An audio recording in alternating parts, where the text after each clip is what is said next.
Salut Lucille. Salut Clémentine. Je suis ravie de te recevoir dans le podcast, vraiment.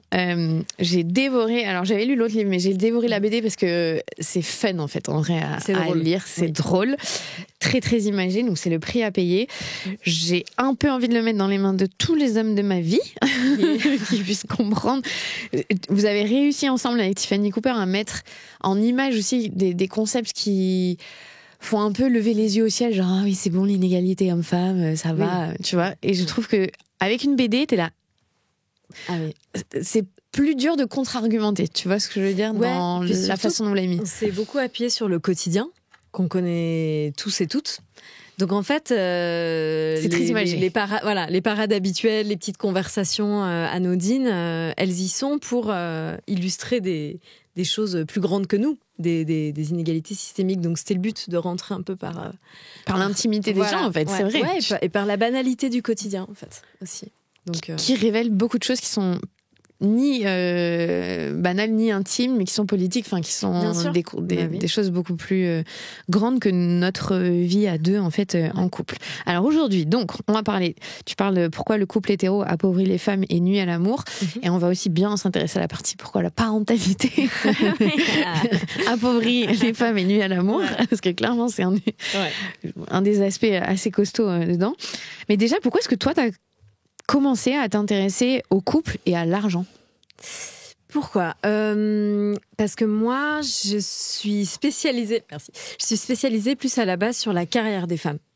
Moi, j'ai commencé à écrire en 2014 à peu près là-dessus, parce que je trouvais qu'on parlait pas beaucoup du travail des femmes, donc si tu veux, j'avais envie de creuser ce sujet.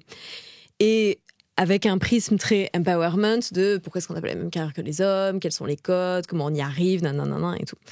Et en fait, quand tu fais plein d'interviews de femmes qui te parlent de leur travail, au bout d'un moment, la vie privée arrive comme le gros caillou dans la chaussure.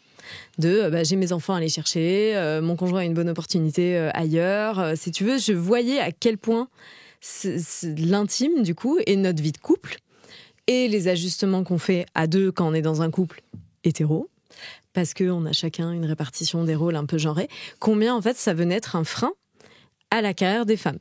Dans une définition de la carrière très, très masculine, où on travaille beaucoup, on fait des gros horaires, on est très impliqué, tout ça. On reviendra peut-être après. Donc je me suis dit, mais en fait, on est dans des stéréotypes un peu clichés encore sur les femmes et l'argent, comme quoi on est un peu entretenu par nos mecs parce qu'ils gagnent plus que nous, ils dépensent plus que nous, on travaille moins, on est plus souvent en temps partiel, on s'occupe plus des enfants, mais du coup on a moins de pression au travail, on a de la chance. Et il faut pas trop parler d'argent. Et en plus, les femmes sont nulles en argent, évidemment. Bien sûr, c'est bien connu. Elles ne savent pas compter, tu vois. Et voilà. Donc, on était un peu dans ces idées-là. Et en fait, moi, je me disais, mais si on parle pas de l'argent qu'on a et qu'on dépense, parce que là, forcément, dans 75% des couples, c'est monsieur qui gagne le plus. Et en moyenne, en France, tu as 42% d'écart de revenus au sein des couples. Donc, tu dis, on a moins d'argent, vaut mieux faire profil bas. Mais quand tu parles de l'argent que tu n'auras pas à cause du couple et de la famille, là, ça devient intéressant. Là, boum, la balance se rééquilibre, se déséquilibre complètement de l'autre côté. Et je me suis dit, mais en fait, on perd énormément d'opportunités.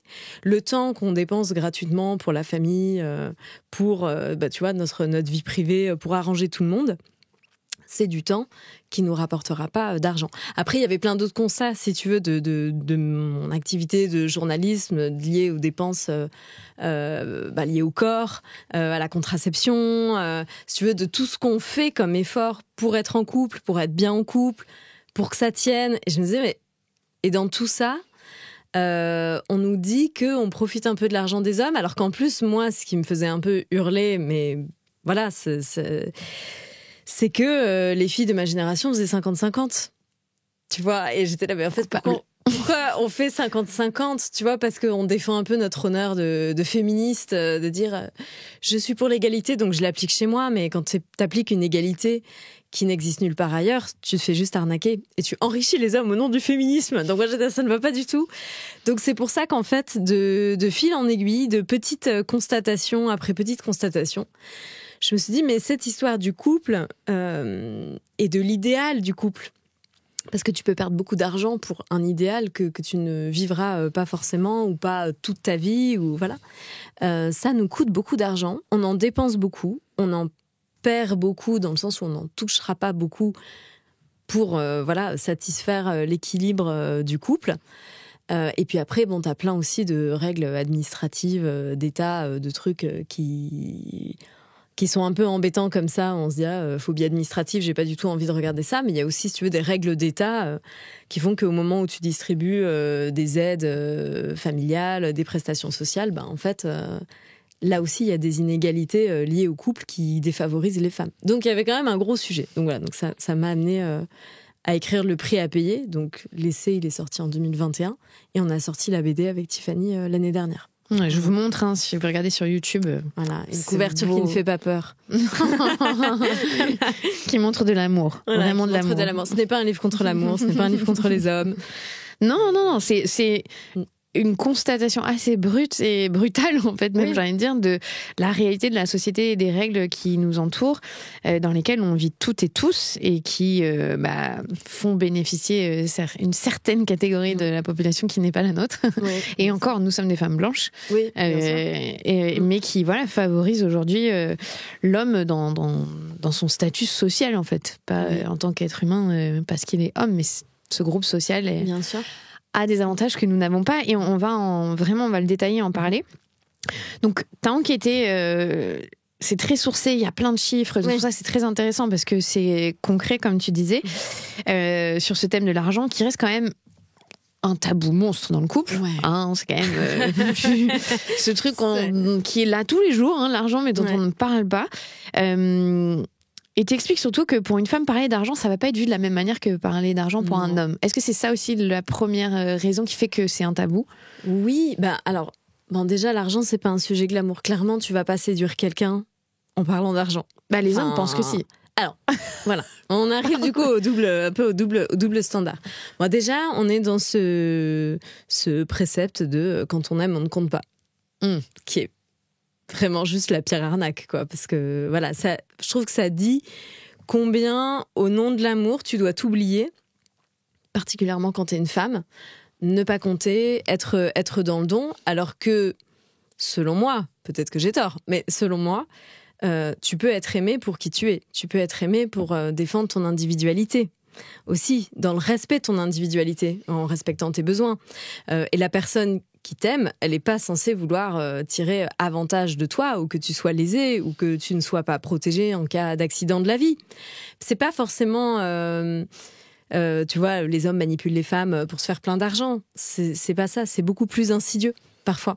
Mais quand tu ne parles pas d'argent, quand tu comptes pas, et si t'arrive un accident, une disparition... pas que la séparation, il y a des vraies conséquences économiques. Mais donc, pourquoi est-ce qu'on n'en parle pas ? Parce que, déjà, l'argent, c'est pas un précaré féminin.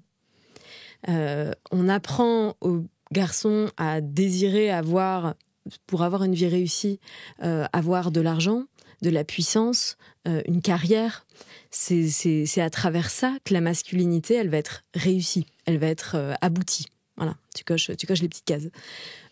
Pour une femme, je pense qu'encore aujourd'hui, c'est vrai, on nous apprend qu'une vie réussie, c'est avec quelqu'un qui vous aime, si possible un homme, plutôt quand même, avoir des enfants, être apprécié des autres, être dans le don, mais pas dans le care, voilà, mais pas avoir amasser de l'argent, de la puissance, de l'argent, de l'indépendance. Moi, l'exemple, et on l'illustre d'ailleurs dans la BD, l'exemple type, c'est tu prends une femme de 55 ans qui a super bien réussi, qui est PDG, qui a de l'argent, de la puissance, mais qui n'a pas de mari, pas d'enfant. On va dire oui, bon, c'est bien, mais bon, quand même. Et c'est là où ce truc de « mais bon, quand même », ça, c'est l'expression de la norme. Le « mais bon, quand même ». Tu sens qu'il y a un truc qui coince. Tandis que tu prends un homme de 55 ans qui a réussi, qui a de l'argent, qui n'a pas de femme, pas d'enfant, on va dire « oui, mais bon, c'est un visionnaire, passionné, qui s'est dédié corps et âme à sa carrière, un hédoniste, peut-être un don Juan, qui a profité sans attache, tu vois, l'homme libre ». Donc tu vois du plein pour les hommes, là où tu vois du vide pour une femme. Donc ça, c'est quand même hyper dur. Donc évidemment, quand tu grandis avec ces deux prescriptions-là, un petit peu, ces deux partitions, quand tu arrives en couple, tu te dis que l'argent, c'est pas ça qui est important. Et c'est pas ton sujet. Parce que traditionnellement, c'est les hommes qui gèrent les comptes, c'est les hommes qui payent les impôts. Alors, maintenant, on a le prélèvement à la source, donc ça a quand même un peu changé. Mais c'est les hommes qui font la gestion de l'argent. Et plus tu as d'argent dans un foyer, plus c'est les hommes qui font cette gestion-là. Et donc, les femmes sont parfois même dans l'ignorance totale de où est placé l'argent, qu'est-ce qu'on fait avec quoi. Voilà. Et là encore, je te parle de quand on a de l'argent en commun. Mais parfois, maintenant, c'est aussi complètement séparé. On est moins mariés. Alors moi, je suis pas pro-mariage, si tu veux, je m'en fous, les gens font bien ce qu'ils veulent. Mais il faut quand même savoir que le mariage, c'est ce qui te protège le plus en cas de séparation et en cas de décès. Et aujourd'hui, t'as plein de couples donc, qui font 50-50 alors qu'ils n'ont pas les mêmes revenus et qui font pas les mêmes tâches domestiques et parentales. Ça, on y reviendra peut-être, voilà. Ils sont pas mariés. Donc en cas de séparation, en fait, t'as mis plus dans le pot commun alors que t'avais moins. L'autre a pu plus épargner et tu repars avec rien. Et tu n'as pas de reconnaissance et tu n'as pas de protection. Donc c'est comme si les hommes pouvaient gagner encore plus d'argent sans même partager au final. Tu vois, moi, j'ai quand même cette pensée que nos grands-mères ou arrière-grands-mères qui étaient pour beaucoup mères au foyer, mariées en communauté de biens. Donc, c'est pas une situation forcément enviable parce qu'elles n'avaient pas le choix de travailler, pas travailler, être femme au foyer ou pas. Mais elles étaient mieux protégées que nous. Parce que quand elles divorçaient, elles avaient droit à 50% et ça ne se discutait pas. Tu vois. Bon, après, ça n'empêchait pas sans doute des petits placements, tu vois, cachés, discrets, et voilà, dont elles n'avaient pas conscience. Mais quand même, aujourd'hui, c'est pour ça qu'il y a une espèce d'illusion, je trouve, d'égalité où on peut tous travailler, chacun fait ce qu'il veut, chacun assume son argent et ses choix. Et quand tu te sépares, fallait réfléchir avant. Et c'est ça qu'on dit aux femmes. Et c'est là où c'est aussi très hypocrite parce que on ne nous incite pas à parler d'argent. On nous dit que si on parle d'argent, ça va faire femme vénale, intéressée, menthe religieuse, calculatrice, pas vraiment amoureuse. Puisque du coup, quand on aime, on ne compte pas. Donc si tu parles d'argent, c'est qu'il y a autre chose derrière. Mais que au moment d'une séparation ou quand tu te retrouves en précarité économique, voilà, après un accident ou une séparation, on va te dire oui, mais il fallait réfléchir. Il fallait réfléchir avant de passer à temps partiel. Il fallait réfléchir avant de ne pas se marier. Il fallait réfléchir avant d'arrêter de travailler, poursuivre ton conjoint, je sais pas où et tout. Donc tu dis attends, il y a quand même une grosse embrouille. On nous dit de pas en parler et après on nous remet la responsabilité dessus. Il y a une double injonction paradoxale. Ça ne va pas. En fait, tu n'es jamais gagnante.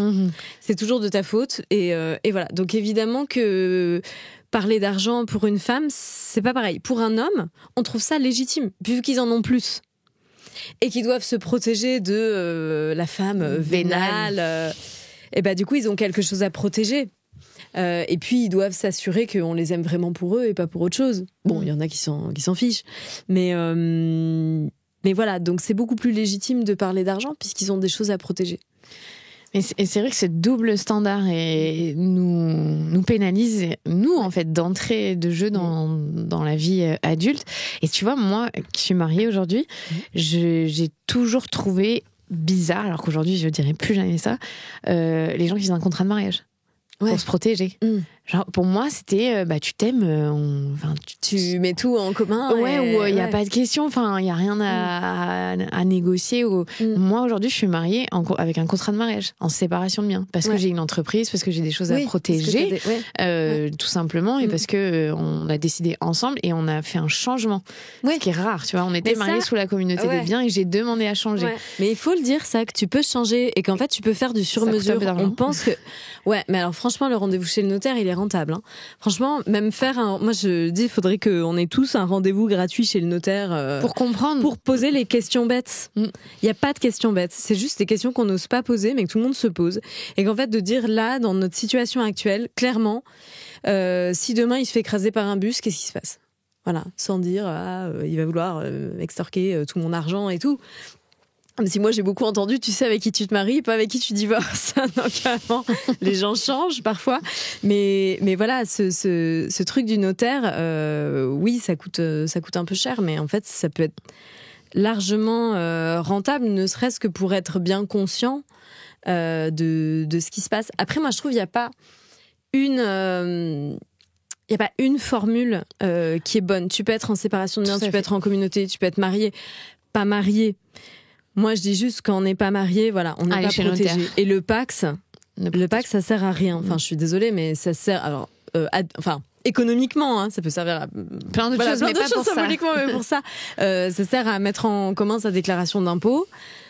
Bon, la conjugalisation de l'impôt, ça bénéficie majoritairement aux hommes les plus aisés. Donc, voilà, si ça vous bénéficie aussi, tant mieux. Mais en tout cas, ça vous protégera pas, tu vois, dans l'avenir. Donc, c'est quand même intéressant de parler de tout ça. Il n'y a pas une bonne formule parce qu'en plus, on a plein de... On a des besoins différents, on a des visions parfois différentes, on a un passif familial différent. Quand tu viens de familles où il y a beaucoup d'argent, où il n'y a pas d'argent, où il y a des histoires de faillite, où il y a des traumas, où il y a des séparations, où il y a des successions qui sont mal passées. Voilà. Donc en fait, moi je dis souvent, notre rapport à l'argent, faut pas que l'autre le prenne personnellement. Parce que c'est vraiment quelque chose qui nous est propre. Mais de se réunir autour d'une table, ça va pas être la conversation la plus glamour du monde, c'est sûr. Mais de dire, moi, ma vision, c'est ça. Mes soucis, c'est ça. Mon besoin, c'est ça. Et du coup, j'aimerais qu'on trouve un terrain d'entente et tout. Juste, le couple, c'est faire des compromis aussi, tu vois. Donc ça devrait faire partie de la liste de choses sur lesquelles on fait des compromis et où on s'écoute en théorie quand on y arrive. Voilà. Dans les trucs du quotidien. Et c'est intéressant parce que du coup, tu montres bien à travers cette BD ou le livre que le moment où on est le plus riche en tant que femme, finalement, enfin, où ça nous coûte le moins, c'est quand on est célibataire. Ouais. Alors qu'on a quand même toutes un peu, ou tous, cette idée qu'être en couple, on paye 2 fois moins d'eau, d'électricité, Internet. Ouais. Mais c'est des petites charges, en fait. Et c'est pas ça qui va, sur le long terme, faire qu'on va moins gagner d'argent. Donc c'est intéressant de se rendre compte en lisant ton livre que non, en fait, c'est quand tu étais célibataire que tu avais moins de... En fait, ça dépend de l'échelle du temps. Si tu penses au temps présent, quand tu es célibataire, que tu as un loyer à payer seul, des courses, du linge, des charges, et qu'en plus, si tu es dans la vingtaine, début trentaine, c'est pas là où a priori tu as les salaires les plus élevés. Donc tu dis, mais attends, c'est pas du tout là où j'ai le plus d'argent à moi. Mais voilà, mais là, c'est vraiment si tu penses au temps présent. Si tu penses à l'échelle d'une vie, en fait, quand t'es célibataire, tu n'as pas à concilier avec les charges d'autres personnes. Tu peux maintenir ton temps de travail autant que tu veux. Tu n'as pas à faire 50-50 avec quelqu'un qui gagne plus que toi. Donc c'est ça qui après va biaiser le truc. Forcément, quand on est en couple, on fait des économies d'échelle. Donc sur le moment présent, tu dis je paye moins de loyer, je paye moins de charges, je paye moins de liquide vaisselle ou que sais-je. Voilà, très bien. Mais sur le long terme, c'est tous les petits ajustements. Tout le temps de travail gratuit, et notamment de la parentalité, qui font que tu capitalises moins. C'est ce que j'appelle et ce qu'on a illustré dans la BD, la capitalisation long terme. C'est-à-dire que t'en as un qui maintient sa carrière comme si de rien n'était, comme s'il n'avait pas de charge domestique et parentale. Donc avec un modèle ascendant, donc plus de responsabilités, plus de salaire, donc plus de chômage s'il y a chômage, plus de retraite, plus de cotisations et aussi plus de reconnaissance sociale, mais ça c'est un truc plus symbolique. Tandis que quand tu sais qu'une femme sur 2 modifie son activité à l'arrivée d'un enfant, que 94% des congés parentaux sont pris par des femmes, que 72% des tâches domestiques et parentales sont faites par les femmes, t'as ce comparatif des heures passées aux tâches domestiques qui est juste merveilleux de l'INSEE. Je sais pas si tu veux que je le... Si, vas-y, je t'en prie. Allez, on y va. Donc, tu l'as très bien fait, la page, elle est très parlante. Ouais, si tu as le numéro de page, tu sais. J'ai pas le numéro de page, mais alors ça doit être dans le couple. Là, c'est dans le... Ouais, c'est après. Ouais, ça doit être après. En gros, alors attends, je vais expliquer. Donc, t'as... l'INSEE qui a comparé le nombre d'heures passées aux tâches domestiques selon qu'on est un homme, une femme, célibataire, en couple avec un enfant. Donc, quand une femme est célibataire, elle fait 16 heures de tâches domestiques par semaine. Et un homme en fait 11. Donc là, tu dis, les femmes sont plus maniaques, c'est leur problème, ok. Quand elles se mettent en couple, elles passent à 23 heures. Pauvre, ça fait beaucoup. Ouais. Déjà, tu dis. Et eux en enlèvent 2. Donc les comptes sont pas bons, Kevin. Les comptes sont pas bons, Kevin. Et avec un enfant, elles passent à 28 heures. Elles en ajoutent encore 5 heures supplémentaires. Et eux en rajoutent juste 1. Donc si t'as bien suivi, un mec célibataire fait plus de tâches domestiques que le père d'un enfant. Ce qui est quand même fou, quoi. Il y a un problème. Il y a un problème. Et une femme célibataire passe de 16 heures à 28 heures par semaine. Donc t'as quand même ce temps domestique qui est conséquent. Je sais pas si tu retrouves. Je n'arrive pas à le retrouver. Page. Tu veux que je regarde? Vas-y, je t'en prie. On est en direct, c'est bien. Voilà. Ceux qui regardent sur YouTube, vous pouvez. En plus, en la lisant, je dirais. Sur YouTube. Non, c'est pas en direct, c'est d'une blague. Attends, ça doit être. C'est où? Je sais pas pourquoi j'ai l'impression que c'est là, de ce côté-là. Hop. Voilà, magnifique. Grande page. Là. Ah oui, voilà. Avec t'as le panier à linge qui s'agrandit, qui augmente, qui diminue, voilà. Ce qu'on n'a pas mis, c'est que quand tu te sépares, les femmes ont 5 heures de tâches domestiques en moins. Voilà. Donc, un homme en moins à la maison, c'est moins de travail, moins de vaisselle. C'est presque un enfant en moins, tu vois. Elles prennent 5 heures quand elles ont un enfant, elles en enlèvent 5 quand elles sont à nouveau célibataires. Séparées, quoi. Voilà. Donc, donc ce temps-là vaut quelque chose, parce que les hommes n'auraient jamais les carrières qu'ils ont et l'argent qu'ils ont sans le travail domestique gratuit des femmes. Donc il faut aussi prendre en compte ce temps-là. C'est pour ça, tu vois, que même quand on parle du 50-50, très souvent on dit, et même moi j'ai dit pendant longtemps, c'est bien de faire 50-50 quand on gagne les mêmes revenus.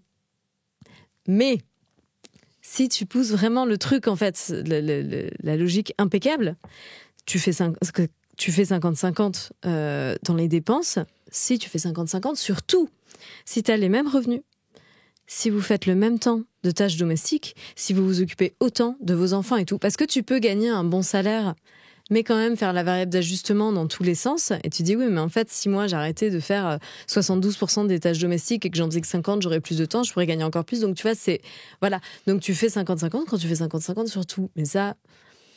On n'y est pas encore, non? On n'y est pas encore, je pense pas. Donc en vrai, ouais, dans la logique, ça voudrait dire que même si moi, par exemple, je gagnais plus que mon mari, si potentiellement dans notre équilibre perso, qui n'est pas un équilibre, mais je fais plus de tâches domestiques ou parentales, il faudrait qu'on paye quand même 50-50, même si je gagne plus, pour compenser les heures non rémunérées qui est le travail gratuit. Potentiellement. Mais parce qu'on ne l'imagine jamais de cette manière-là, en fait. Non. Parce que c'est pas tangible, parce que c'est du travail gratuit. Et puis c'est tes enfants. Invisible. Donc tu les aimes, tes enfants. T'es contente d'aller les chercher à la sortie de l'école et t'occuper d'eux et de... Voilà. Donc c'est dur aussi de parler de ce temps-là comme d'un truc monétisable. C'est difficile à quantifier. Ouais. Parce que on va dire, oui, mais t'es pas une nounou, t'es leur mère. Bah bien sûr, mais en fait c'est juste le coût d'opportunité pour moi. C'est ça. Et en vrai, si c'était toi qui gagnait plus, qui faisait plus d'heures de travail, tu vois, est-ce que, je veux dire, rarement on pense au travail des hommes en équivalent nounou et on envisage leur salaire en équivalent nounou, alors que ça c'est quand même un grand classique, tu vois, de dire oui, mais du coup si tu travailles plus, il va falloir payer quelqu'un pour aller les chercher à la sortie de l'école, donc est-ce que ça vaut vraiment le coup? Ouais, mais attends, en fait, si on partage les frais de la nounou et tout, c'est pas pourquoi ça serait tout sur mon salaire, sur ce que je gagnerais en plus. Tu vois, c'est des représentations, je trouve, qui sont... Enfin, on n'y pense même pas. C'est ancré, on ne questionne pas ce genre. C'est hyper ancré. Mais rarement, on va dire, ah bah tiens, et rarement, on se dit, ah bah si tu prenais pas un homme, si tu prenais pas la promotion d'après, si tu travaillais 5 heures de moins par semaine, qu'est-ce que ça nous dégagerait comme économie? Ça changerait quoi à notre vie de famille? Tu vois? Mais on ne l'envisage pas de cette manière-là. On a l'impression que c'est pas trop une option, voilà. Ou alors faut que ce soit un désir profond de l'homme, du père, de dire moi ça ne me va pas ce modèle de carrière, j'ai envie de voir plus mes enfants, donc là bon tu vois, tout le monde va applaudir en disant c'est formidable. On a besoin d'exemples comme ça. On a besoin. Oui, bien sûr, mais c'est du ressort de son désir. Tu vois, pas de là tu vois, enfin alors je viens de finir un nouvel essai, donc j'ai aussi beaucoup réfléchi au travail et à ce que le travail fait à la parentalité, et en parlant beaucoup autour de moi et en écoutant les femmes parler de leur travail. Moi, j'ai l'impression que notre travail n'est jamais une cause familiale. Tu vois ce que je veux dire ou pas ? C'est-à-dire une cause, la carrière d'un homme... prend la promotion, on va se débrouiller. Son travail, c'est important. Il est fatigué, il a besoin de son temps de repos. La vie professionnelle d'un homme va irradier dans le champ familial où tout le monde va un peu s'adapter, où on va faire front ensemble et on va y arriver. Est-ce que les femmes disposent d'autant de soutien, d'autant d'écoute, d'autant de soutien, d'ajustement aussi pour leur vie professionnelle ? Est-ce que c'est une cause familiale en se disant vas-y, on va être derrière toi et tout. Moi, j'ai beaucoup l'impression que les femmes essayent à elles seules de tout gérer, de tout concilier, voilà, mais que c'est leur problème à elles. Et si elles sont trop fatiguées, c'est leur problème à elles. Et c'est à elles de méditer, de faire du yoga, de se coucher plus tôt, de se réveiller plus tôt pour faire de la méditation, ou je sais pas trop quoi, tu vois, enfin de gérer le dysfonctionnement. Ce surplus, voilà, c'est à elle de rééquilibrer seule. Et que c'est pas forcément quelque chose qui va être pris de façon collective. Et c'est dommage. Ouais, c'est ce qui fait qu'il y a autant d'inégalités aussi, puisque ça reste des sujets qu'on dit intimes alors qu'ils devraient être sociétaux. Ouais, et que ça devrait être un changement profond, bien notamment dans le monde du travail. Il y a des coûts invisibles, mais au final qui sont visibles sur le long terme, liés à la parentalité et qui sont souvent portés par les femmes. C'est quoi concrètement quand on devient parent, par exemple ? Alors, la base de tout, c'est déjà... alors les coûts, là tu me parles des coûts financiers ? Ouais. Bon, alors le coût de la grossesse. Parce qu'on ne parle pas de tout ça. On ne parle pas de tout ça. Allons-y. On dépense beaucoup pendant la grossesse dans des petits trucs comme ça qui paraissent anodins, ou aussi parfois pour répondre à des injonctions ou de la pression de il faut mettre telle huile anti-vergeture, il faut faire tel exercice, il faut faire tel cours de sophrologie, il faut faire des cours d'autonomie, du yoga prénatal. Bon, t'es pas du tout obligé de faire tout ça. Mais parfois, on te le recommande fortement. Tu vois, l'acupuncture, les trucs, bon. Il y a des trucs qui sont utiles dans ce que tu dis, pour l'avoir fait. Bien sûr. Mais comme moi tu aussi, dis, ça devient une charge pour la femme. Mais en fait, est-ce que c'est partagé ? Voilà, c'est ça. Là, on parle purement des coûts. Tu peux faire tous les trucs que tu veux pendant la grossesse, ça, c'est pas... Mais est-ce que c'est partagé ? Moi, j'ai un enfant et je l'ai eu après avoir écrit le prêt à payer. Donc, j'avais un peu cette curiosité-là, donc j'ai fait un petit tableau Excel de radine de la grossesse, tu vois, voilà, où j'ai listé tout ce que j'avais dépensé en trucs non remboursés, les leggings de grossesse, les huiles, les compléments alimentaires, les trucs anti-vomitifs, là, je sais plus comment ça s'appelle, enfin, tous ces petites choses qui font que, voilà, et tu vois, j'arrivais quand même à un total de 1 500 €. Ce qui... Pour certaines personnes, ce sera pas important. Pour d'autres, ce sera énorme. Bon, il y en a qui achèteront pas tout ça et tout.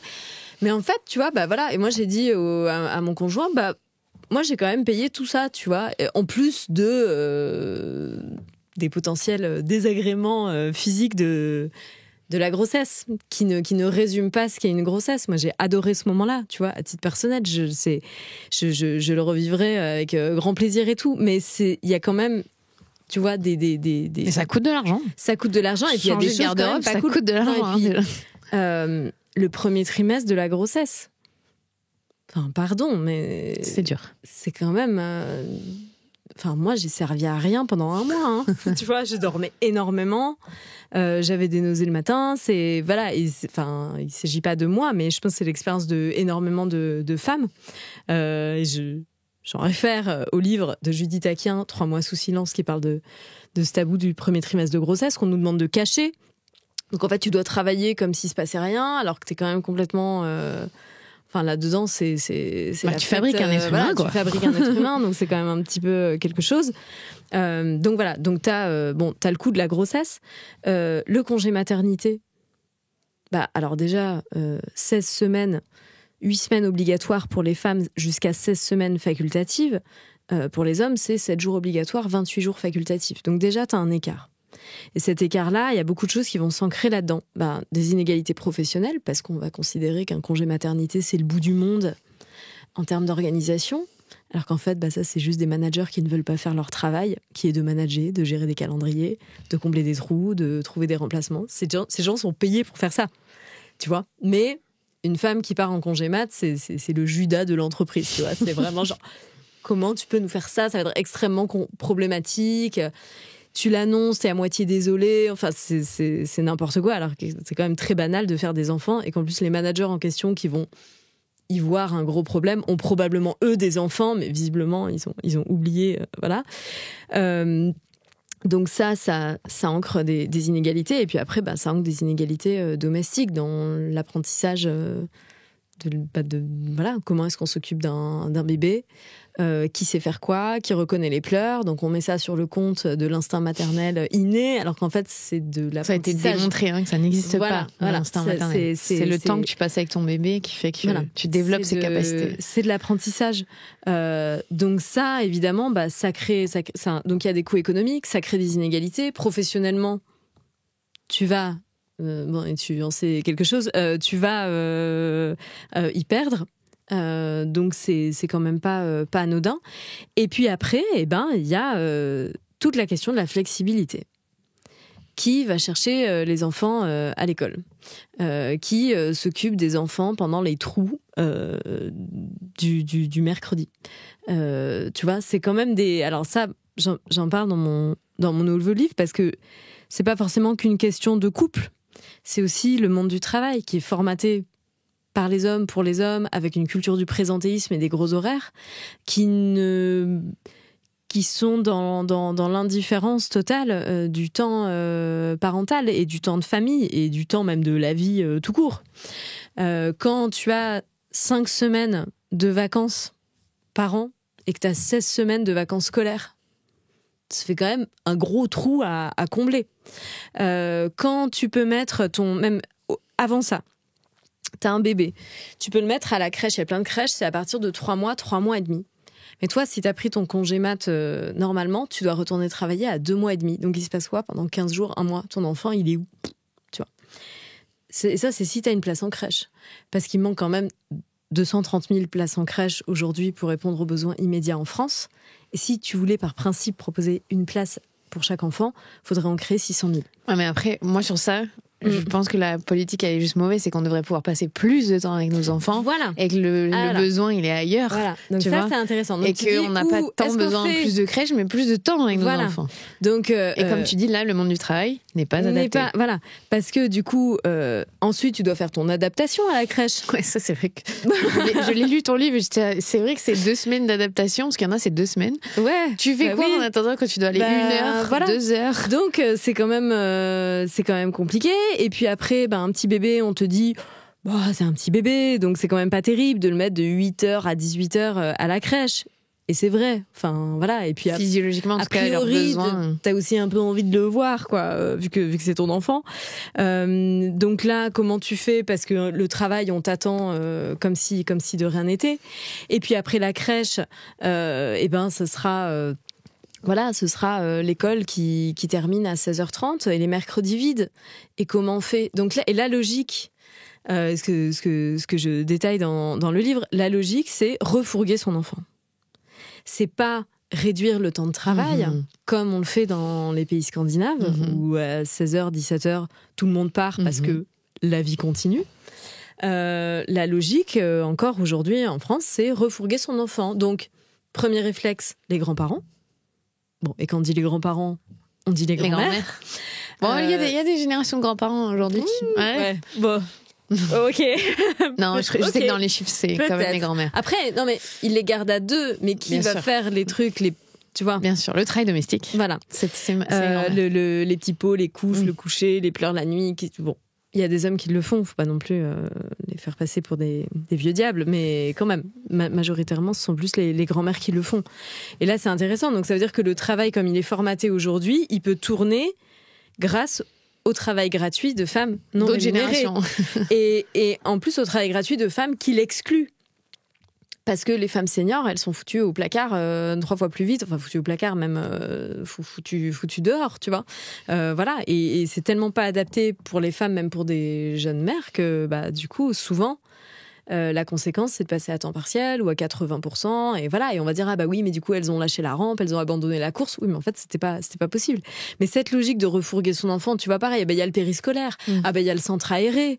Vas-y, c'est bon, t'as des solutions. Oui, mais en fait, si c'est arrivé chez soi à 19h avec un enfant qui se couche à 19h45 ou 20h, du coup, c'est quoi ton temps de vie parentale dans la semaine? Voilà, donc ça, c'est tous les parents connaissent ça, hommes et femmes. Et il y en a, j'ai plus le pourcentage en tête, mais tu as un pourcentage hallucinant de parents qui disent qu'ils considèrent qu'ils voient pas assez leurs enfants. Donc c'est pas que une question de mode de garde. C'est aussi une question du temps de travail. Mais du coup, dans cette course folle, parce qu'en plus, ces modes de garde ont un coût, même si parfois on considère que c'est pas très élevé, le périscolaire ou les centres aérés. Pour certaines familles, c'est rédhibitoire. Donc quand même. Mais donc la conséquence, c'est que souvent les femmes ajustent leur temps de travail, ce qui n'est pas un mauvais choix. Si tu veux, c'est là où Moi, j'aime bien ce que tu dis dans le livre, parce que tu dis les femmes ont compris que la vie de famille, elle n'est pas obligée de passer après le travail. C'est absurde de dire ça. Mais les hommes font passer la vie professionnelle. Mais parce qu'on leur dit que leurs valeurs, ils seront des bons hommes. Bien sûr. Parce qu'ils ramèneront le plus d'argent et parce que leur rôle, c'est d'être le breadwinner. Celui qui ramène le pain à table. Et qui remplit le frigo. Donc c'est triste pour eux parce que c'est un manque à gagner, tu vois, qui regretteront probablement plus tard. Parce que, comme tu le disais à l'Assemblée nationale d'ailleurs, qu'à la fin de ta vie, tu dis pas j'aurais dû plus travailler. Tu dis non, en fait, j'aurais dû plus profiter des moments avec les gens que j'aime. Donc voilà, mais ce temps-là de travail, du coup, moi je trouve que c'est pour ça que c'est. Parce que tu vois, après la sortie du prix à payer, quand je faisais des interviews, des rencontres, on me disait beaucoup du coup, il faut vraiment s'accrocher à son travail, pas lâcher, pas passer à temps partiel. Et j'étais là, non. Enfin, ça me paraît trop années 80 comme argument, tu vois. C'est parce que passer à côté de ces moments-là, pourquoi? Pour cotiser, en fait, pour ton chômage et ta retraite. Alors, ça n'enlève rien au fait que c'est de l'injustice économique, si tu veux, et qu'on mériterait d'être plus protégé et que notre travail soit mieux reconnu. Mais est-ce que la solution, c'est de bosser comme des hommes? Non, parce qu'en fait, c'est un peu triste. Ils passent à côté plein de choses. Et les femmes ont compris que tu profites pas quand t'es speed tout le temps. Donc, passer à 80% ou passer à temps partiel, moi, c'est pas des choix que je critique. Mais parfois on se sent piégé en fait, tu sais, cette sensation de on va dire elle a lâché la rampe, elle a abandonné, la mauvaise élève de l'égalité, tu vois. Dans ton couple, tu te sens piégé, c'est-à-dire que tu sens ton conjoint ou ton mari progresser dans sa carrière, en plus souvent dans la trentaine, quarantaine, c'est ce qui se passe, gagner plus d'argent, et toi tu dis mais moi ma valeur c'est le temps et j'ai envie d'être avec mes enfants. Et d'un côté tout ce que je fais a l'air acquis. Ouais, et du coup je sais que je vais financièrement, comme tu dis, on n'est pas reconnu à la valeur et potentiellement dépendre. Et tu vois, donc tu dis c'est quoi la solution? En fait, c'est comme, c'est très injuste parce que c'est comme si tu devais faire le choix entre profiter de mes enfants, mais m'exposer à de la dépendance économique. Et si un jour je veux partir, je pourrais peut-être pas. Ou maintenir mon indépendance, mais passer pas à côté, tu vois, mais voilà, ce qui fait sens pour moi. Je dois le faire passer au second plan.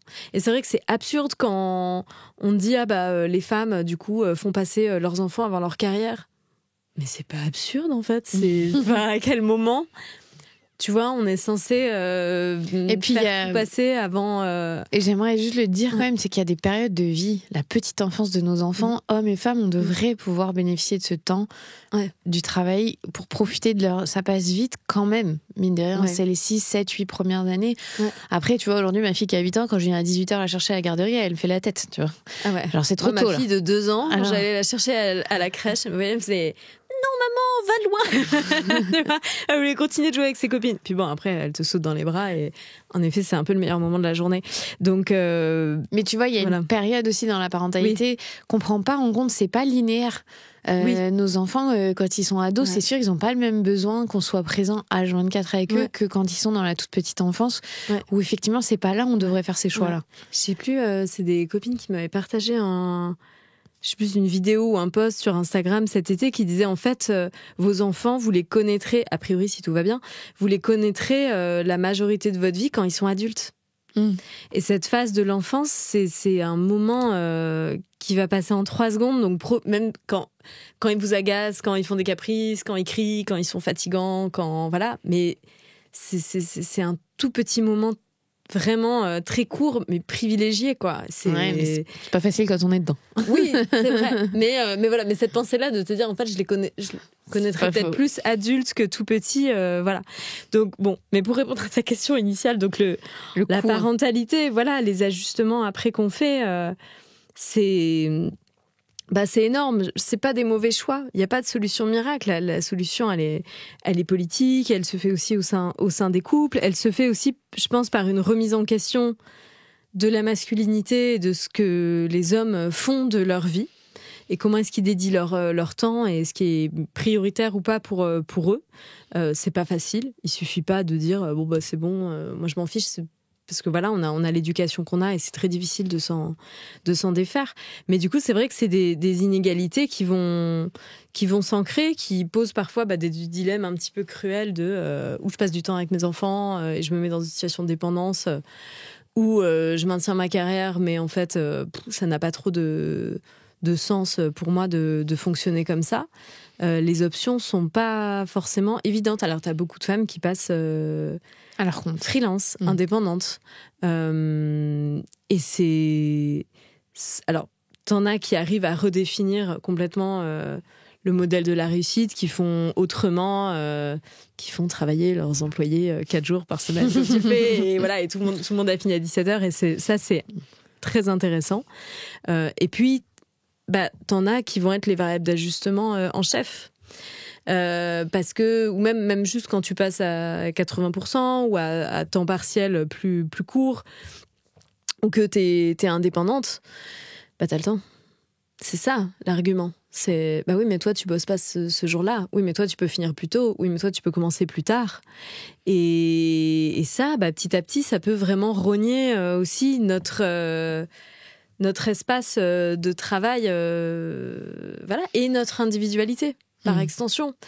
Mais vu que tu veux le faire parce que c'est bien pour tes enfants, t'as envie de passer du temps avec et tout, c'est dur aussi. En fait, c'est dur de mettre des propres limites, des limites dans sa propre famille. C'est pas facile.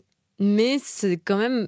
ça devrait être tout aussi important, tu vois, que les hommes qui disent j'ai pas le choix, j'ai le travail, j'ai la réunion à 17h, c'est ma carrière, et que leur travail soit une cause familiale. Moi, je trouve ce terme de... cause familiale, je sais pas, il y a vraiment un truc à questionner là-dedans, et que même quand t'as pas une grosse carrière, des grosses responsabilités, que t'es à temps partiel, que t'es indépendante, mais c'est tout aussi important en fait que la carrière de ton conjoint, du père ou de la mère de tes enfants. Enfin, tu vois, ça devrait être à égalité. J'avais tourné un épisode sur la micro-entreprise et la bombe à retardement que c'est pour les femmes. Donc, si vous êtes intéressé, que vous êtes sur ces sujets-là, écoutez-le. On vous mettra les liens dans l'épisode. On parlait des inégalités un peu invisibles ou qui se créent au moment des congés paternité, maternité. Est-ce que les chiffres montrent que ça se rattrape ? Ça se rattrape. Est-ce que les femmes arrivent à récupérer le retard qu'elles prennent un jour ? Ou c'est définitif ? J'ai l'impression d'être super déprimante quand je cite ce chiffre, mais t'as Linette qui a fait une étude pour montrer qu'en fait, l'arrivée d'un enfant, c'est 30% de perte de salaire sur la carrière, quoi. Donc, ça se rattrape pas. T'as des femmes qui vont sûrement le rattraper. T'as des femmes aussi, ça c'est intéressant, qui disent qu'en fait, la maternité a été un accélérateur de prise de conscience, que leur lieu de travail, l'entreprise dans laquelle elles bossaient, n'était pas un lieu où elles pourraient s'épanouir à long terme. N'était pas un lieu qui les reconnaissait à leur juste valeur. Pas forcément parce qu'elles étaient placardisées, mais parce que... bon, il y en a qui sont plein qui sont placardisées, mais parce qu'en fait, c'était pas compatible, ça ne marchait pas. Et du coup, elles disaient, en fait, j'ai gagné du temps. Je vais aller, alors, ou vers le statut d'indépendante, ou vers un autre métier, ou vers une autre entreprise, mais voilà, en fait, à long terme, elles ont l'impression d'avoir gagné en clarté. Après, c'est compliqué de trouver un endroit qui soit mieux. Tu vois, et souvent, la solution, c'est de monter soi-même son propre truc, mais en t'exposant quand même à de la précarité économique, parce que c'est pas facile de gagner sa vie en indépendante. Est-ce qu'elle rattrape ? Non, pas vraiment en fait. Hein. Enfin, c'est... Tu vois quand même que, en plus, quand tu arrives à un âge où tu pourrais être plus disponible parce que tes enfants sont adolescents, parce que potentiellement t'as divorcé, parce que t'as plus d'expertise, t'as de l'expérience, donc tu vois, arriver 45, 50, 55 ans, les femmes au travail, elles peuvent vraiment détonner. Et en fait, qu'est-ce qui se passe à ce moment-là ? On les oublie, on ne les voit plus, on ne les promeut pas, on les remplace par des femmes plus jeunes. Tu vois, et là, il y a énormément d'amertume. Parce que t'as beaucoup de femmes qui ont dit, moi, je me suis pliée aux règles du jeu. J'ai tout bien fait comme on m'a dit. J'ai embauché des nounous. J'ai pas compté mes heures de travail. J'ai rien dit quand j'entendais des remarques sexistes. J'ai montré pas de blanche. J'ai bossé 2 fois plus pour obtenir moins. Et le moment où je suis censée récolter, on passe à autre chose. En fait, voilà, on passe à autre chose et on m'écarte et on me fait comprendre que je suis fatiguée. Alors que l'âge, pour un homme, dans sa carrière, c'est comme le vin, tu vois. Il se bonifie. C'est comme Georges Clooney. C'est comme Georges Clooney, exactement. T'as les cheveux gris, t'as plus d'expérience, t'as plus de savoir, t'as plus de sagesse, t'as plus de recul, t'as plus de hauteur, t'as beaucoup plus de choses. Donc tu sembles plus légitime pour après grimper les échelons. Et le plafond de verre, il existe pour les femmes. Donc en fait, est-ce que tu le rattrapes ? Non, malheureusement. Pas encore. Pas encore. Mais là, on est sur un truc... si tu te réfères à la carrière modèle pensée au masculin, où il faut travailler beaucoup, il faut gravir les échelons, avoir des responsabilités et gagner beaucoup d'argent. Et je pense que tu as beaucoup de femmes qui font autrement et qui sont plus heureuses. Et qui arrivent quand même à gagner aussi bien leur vie. Mais c'est périlleux. Tu vois, quand tu changes de job, parfois entre 2 enfants, parce qu'évidemment, c'est pas... tu fais tes enfants en une fois et après, c'est bon. Tu as des vagues voilà.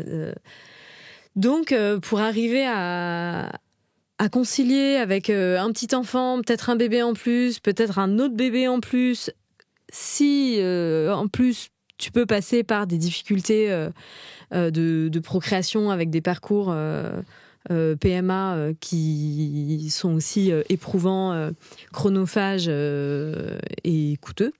De pas lâcher sa carrière, de tenir bon, de pas... Tu vois, c'est...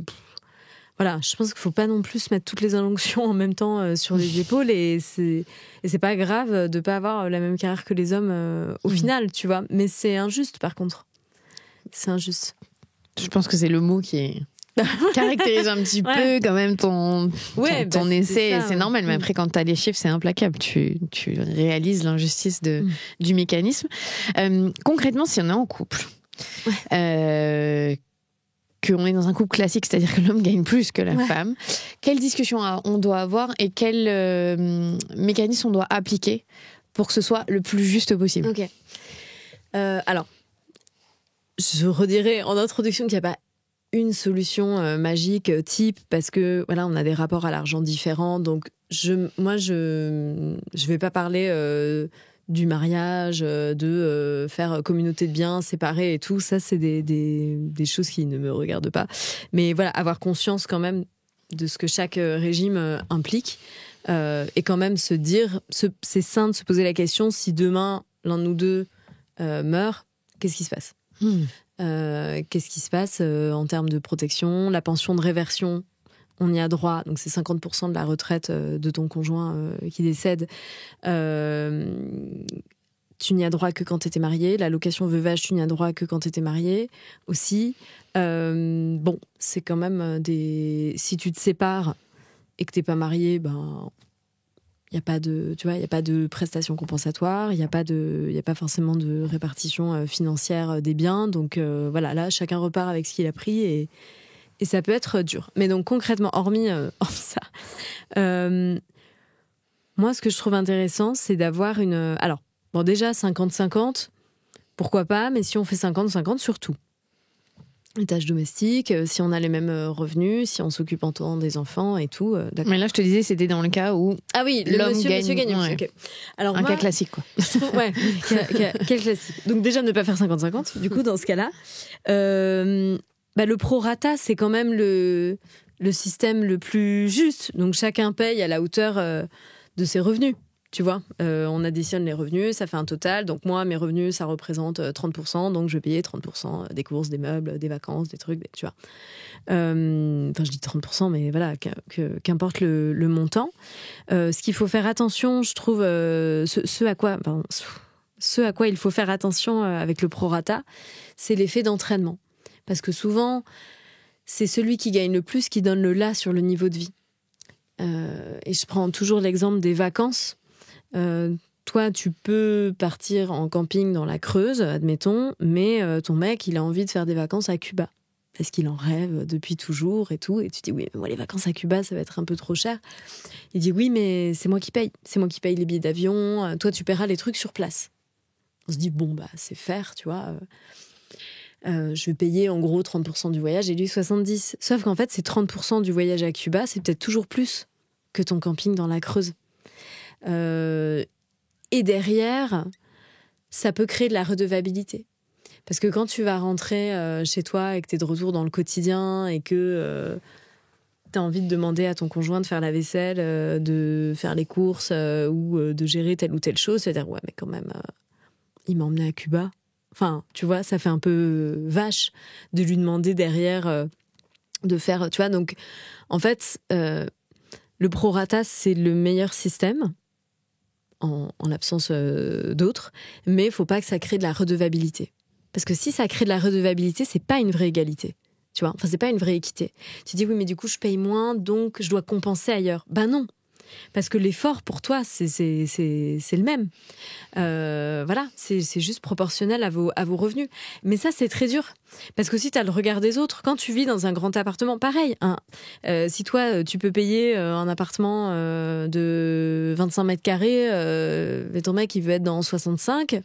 Tu te dis, bon, bah d'accord, on va vivre dans 65 mètres carrés, mais tu payes plus de loyer. Mais bon, est-ce que toi, ça va quand même pas te coûter plus ? Et puis, quand tu as des amis qui viennent et qui disent, ah, bah ça va, t'as choisi le bon cheval.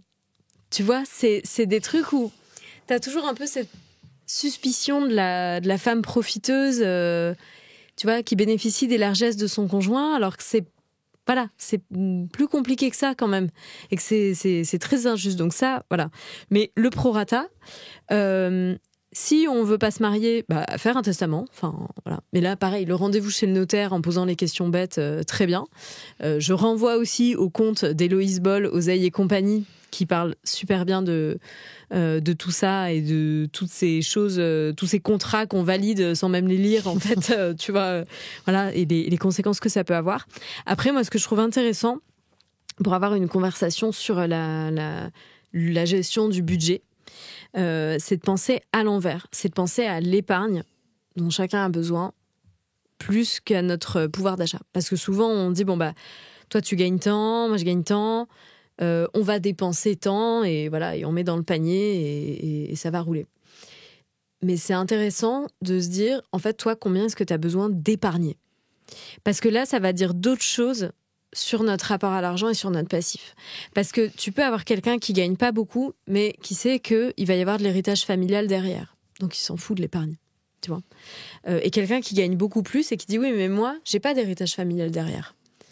Et dépenser plus, alors que toi, tu vas avoir de l'héritage familial et que, voilà, bah moi, il y a un truc qui me gêne. Et du coup, moi, j'ai besoin d'épargner. Et en fait, quand tu parles de l'épargne, tu parles de tes projets de vie. Qui peuvent changer. T'as rien d'immuable, mais ça va être, moi, voilà, j'ai besoin d'épargner si un jour on veut faire un grand voyage, si on veut prendre une année sabbatique, si on veut payer telles études à nos enfants, si j'ai besoin d'investir. Tu vois, notamment quand t'as le plus petit revenu, de dire moi j'ai besoin de sauvegarder plus d'épargne pour investir, pour préparer ma retraite, parce que je sais que ma retraite elle va être très basse.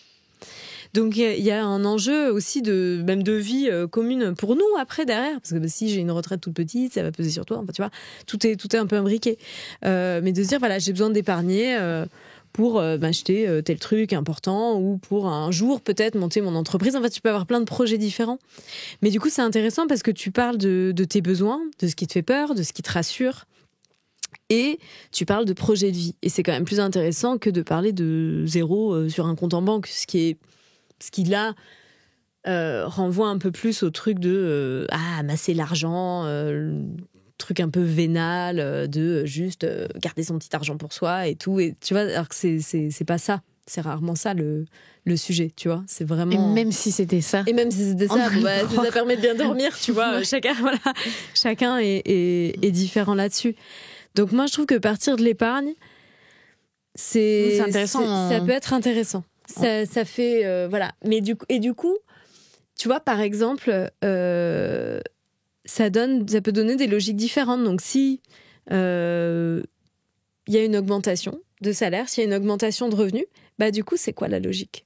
Est-ce que on augmente l'argent qu'on met dans le panier commun et on va faire plus de sorties, plus de restos, plus de nounous, plus de vacances ou que sais-je ?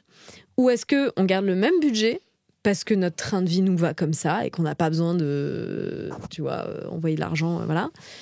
Et on a plus d'épargne, tu vois. Et voilà. Et ça nous rassure par ailleurs sur tel ou tel point.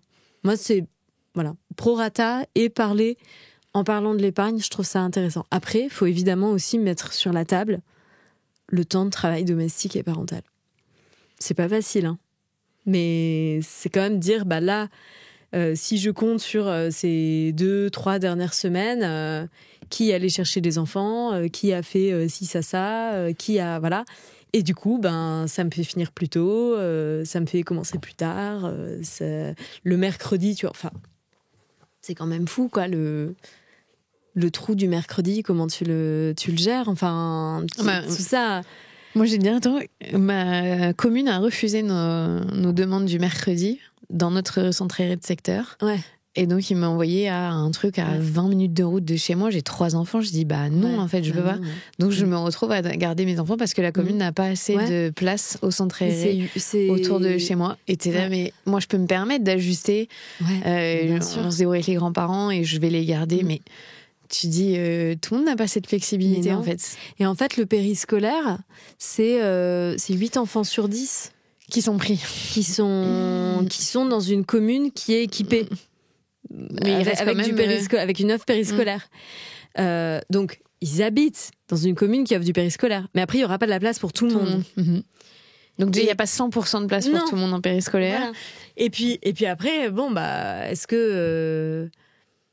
ça, c'est la question de la capacité. Puis après, tu as la question de l'envie. Est-ce que tu as envie de mettre ton enfant au périscolaire, tu vois Mais bon, c'est franchement, je dis ça sans jugement parce que moi, par ailleurs, j'ai eu des parents qui travaillaient beaucoup. J'étais au périscolaire où, tu vois, c'était une nounou qui venait nous chercher avec ma sœur. On n'en a pas souffert, on s'est pas senti mal aimé par nos parents et tout, mais après ils se sont beaucoup occupés de nous quand même quand on était toute petite et par ailleurs. Donc c'est pas pour faire culpabiliser les parents, mais tu vois, moi, une question quand même que je me pose, c'est parce qu'on se demande beaucoup à quel point c'est subi de garder ses enfants, de devoir rogner son temps de travail. Et c'est une question que je pose beaucoup moi-même, hein, si tu veux, c'est voilà.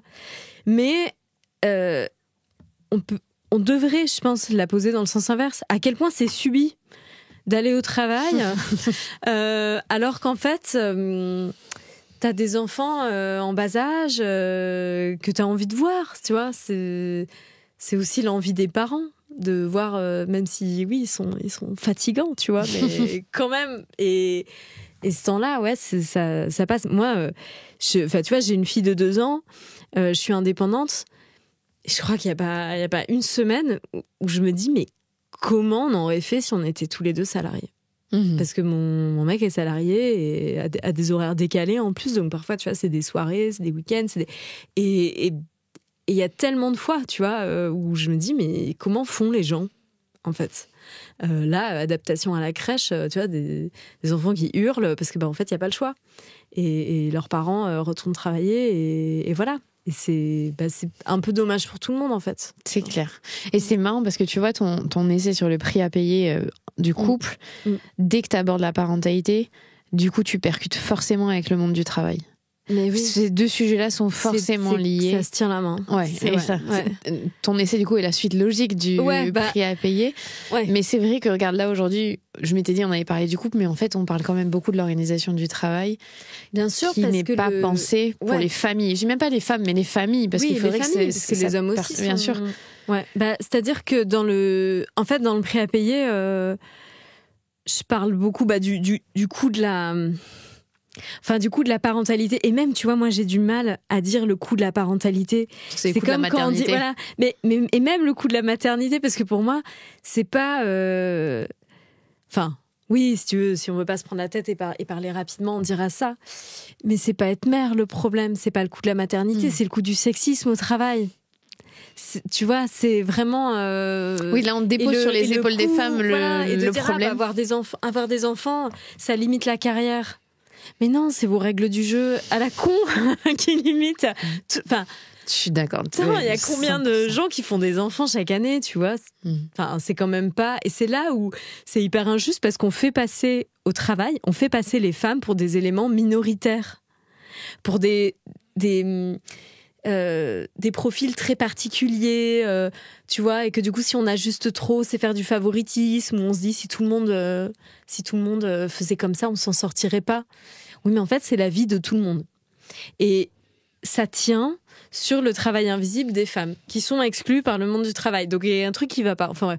Mais donc, dans le prix à payer, si tu veux, moi, je parlais évidemment du coût de la parentalité, on va dire, sur le travail, dans le coût du couple, économiquement pour les femmes, parce que on fait plus les variables d'ajustement, voilà, donc ça s'étaye. Mais est-ce qu'on a vraiment le choix, au sein d'un couple, de faire les variables d'ajustement ? Parfois oui, parfois non. Parfois, on est dans des modèles de travail, de carrière, qui rendent la chose très, très difficile.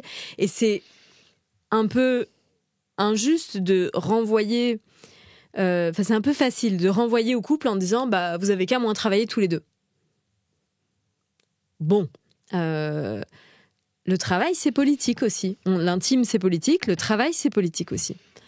Et la parentalité, c'est politique aussi. Tout est politique. Mais si tu veux renvoyer ça à des questions de développement personnel ou de choix individuels, à un moment, c'est trop insatisfaisant. Et c'est, tu vois, se masquer les yeux, c'est comme quand on parle du temps partiel des femmes, dire oui, elles ont qu'à passer à temps plein. Mais en fait, elles trouvent que si tu veux, le temps partiel, on a l'image que c'est quelque chose de choisi pour concilier avec les enfants. Mais la majorité des femmes à temps partiel, c'est des contrats courts, où elles sont obligées de cumuler plusieurs contrats à temps partiel. C'est très mal rémunéré. C'est une forme de travail qui s'est développée dans les années 90 pour répondre aux besoins de rush. Tu vois, tu mets une caissière ou deux en plus à cette heure-ci parce que c'est le moment de rush, mais tu vas pas l'employer sur toute la journée. Donc elle va essayer de chercher un autre contrat à temps partiel, et parfois c'est des métiers où tu commences très tôt, tu finis très tard. C'est pas du tout pratique pour concilier. Tu dois changer de lieu de travail. Et tu dois changer de lieu de travail, et voilà, et tu comptes pas le temps de transport, le temps d'achat. Donc ça, c'est la grande illusion, tu vois, aussi sur le temps partiel, et la grande illusion en général sur le travail des femmes. Donc faire de ces questions-là juste des choix individuels, c'est se leurrer, je pense. Et ne regarder aussi que la partie immergée de l'iceberg. Parce que qui peut avoir le choix de faire tout ça, c'est souvent CSP+, privilégié, délégué, des nounous, des machins. Oui, non, mais attends, en fait, tu peux pas faites du télétravail. Oui, non, mais il y a plein de métiers qui se font pas en télétravail, tu vois. Donc voilà, et interroger ça. Et moi, je te dis ça, ça fait des années que je donne des conseils de coaching, je suis aussi coach en vie professionnelle pour les femmes et j'y crois aussi. Si tu veux, l'un n'empêche pas l'autre. Parce qu'une fois que tu as dit ça, tu dis quoi ? Bon, on attend 136 ans, l'égalité, tu vois, merci. Et faire du coaching, par ailleurs, c'est poser soi-même ses limites, apprendre à s'affirmer, dire non, se demander ce qui est vraiment important, sortir des attentes des autres, sortir des injonctions aussi. Donc, c'est toujours très bien de le faire. Mais moi, ce que j'entends aussi, c'est énormément de culpabilité des femmes qui disent j'ai pas compris, j'aurais dû faire ci, j'aurais dû faire ça. Ah bah oui, mais bon, c'est moi qui me suis mis à temps partiel, donc bon, d'un côté, voilà, c'est à moi d'assumer. Et il y a un moment où, tu vois, d'où ce nouvel essai, je me dis, mais en fait, c'est pas à nous de changer. Et c'est pas nous le problème. C'est le monde du travail qui doit changer. Et c'est le couple aussi qui doit changer. Ça, c'est quand même le propos du prix à payer. Et dans la BD, on a ajouté à la fin, par rapport à l'essai, t'as quand même cet ajout de page toute rose sur comment ça se passerait si on s'aimait autrement. Tu vois, si on ne demandait pas aux femmes de modifier leur corps en permanence pour être désirables, si on reconnaissait la valeur du travail domestique et parental, si les hommes n'étaient pas aussi, eux, coincés dans toutes leurs injonctions. Franchement, les pauvres, quoi. Parce que je sais que voilà, nous, autant alors, on subit quand même un coût économique largement supérieur, si tu veux. C'est pas histoire de dire on souffre au même niveau, non. Mais nous, on a plusieurs piliers dans notre vie pour construire notre identité, tu vois. Et parfois, j'ai l'impression que les hommes, eux, ils ont un pilier qui est le travail. Et s'il n'y a pas ça, tu vois, bah, tout s'écroule, ou tout est bancal. Il n'y a pas trop la place pour d'autres choses. Et en fait, ils ont une partition hyper réduite. C'est vachement triste pour eux. Enfin, je trouve. Donc, tout ça, réinventer le couple et réinventer le travail, c'est vraiment le faire au bénéfice de toutes et tous, quoi. Voilà. Je parle trop, faut m'arrêter. Ah non, mais je pense qu'on a bien balayé tout ce qu'il y avait à voir. Non, mais parce que, en vrai... Les deux sujets se télescopent là aujourd'hui, donc c'est pour ça qu'il y a beaucoup à dire. Parce que l'impact du couple, de la parentalité, dans le cadre du couple, économiquement pour les femmes, ça se traduit par les ajustements de carrière et le temps gratuit. Mais repenser le temps gratuit et le temps de la carrière, bah du coup, ça amène à repenser le travail, si tu veux. Vraiment, pour moi, les deux communiquent. Et des deux côtés. L'argument il faut faire comme si et développement personnel n'est pas satisfaisant. Ça peut aider, tu vois, comme aller voir un psy en couple, c'est bien, ça peut aider et tout, mais en vrai, il faut changer l'éducation des filles et des garçons, tu vois. Faire du coaching pour ton travail, c'est bien, mais en vrai, il faut changer les règles du jeu pour tout le monde. Mais en attendant, on a des outils. Et on fait avec ça. Ouais. Et déjà si vous lisez ça, vous aurez juste conscience de ce que sont les inégalités dans le couple, pour après voilà ajuster, bâtir autrement et réfléchir autrement. Conscience de ces inégalités parce que souvent on s'en rend même pas compte, quoi. Et nous on a fait une BD drôle. Donc en apparence inoffensive, aussi pour que les hommes, on sait qu'ils ne l'achèteront pas. Mais ils vont mettez-les dans les toilettes. Voir exactement dans les toilettes. Ouais. C'est le meilleur conseil qu'on peut vous donner. Voilà. Et si vous êtes vraiment face à quelqu'un de réticent, vous arrachez la couverture. Comme ça, il y a juste des pages, tu vois. Et tu regardes. Qu'est-ce que c'est que ça ? Voilà. Il y a pas couple hétéro sur. C'est facile à lire. En plus. Voilà. Et comme ça, ils pourront rire et réfléchir. Merci beaucoup Lucille, merci à Tiffany d'avoir aussi dessiné cette BD, mais merci pour toutes tes connaissances, ton savoir. J'espère que ça initiera des conversations, ça déclenchera, tu vois.